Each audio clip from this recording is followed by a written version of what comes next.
Sahabat Kompas.com, Deputi Penindakan dan Eksekusi Komisi Pemberantasan Korupsi, Karyoto mengatakan perkara mantan Gubernur Riau, Anas Mamun, merupakan beban bagi KPK yang harus diselesaikan.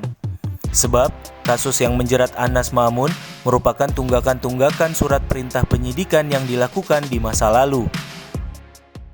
Ya, perlu dipermaklumkan kepada rekan-rekan semua, ini adalah surat perintah penyidikan dari tahun 2015. Memang terasa cukup lama, namun demikian ini adalah beban daripada tunggakan-tunggakan surat perintah penyidikan yang lama. Karyoto mengemukakan bahwa Anas Mamun masih layak untuk menjalani proses hukum, meskipun telah berusia 81 tahun. Terlebih, kondisi kesehatan Anas telah diperiksa oleh dokter sebelum dilakukan proses hukum, dan Anas dinyatakan layak diajukan ke persidangan. Dalam kasus ini, KPK menduga Anas menyuap sejumlah anggota DPRD Riau untuk memuluskan anggaran yang telah disusun.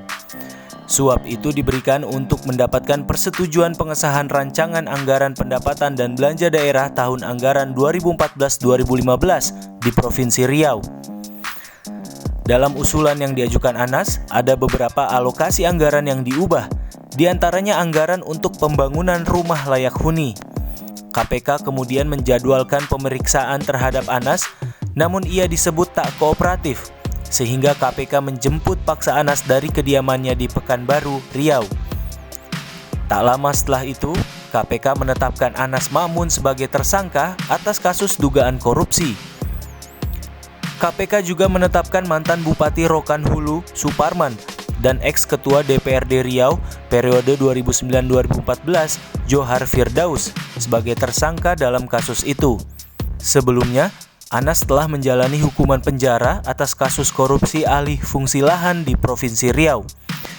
Pada 2015 lalu, ia dijatuhi hukuman 6 tahun penjara dan denda 200 juta rupiah karena terbukti bersalah dalam kasus tersebut. Kemudian Presiden Joko Widodo memberikan gerasi kepada Anas dengan alasan kemanusiaan pada September 2019.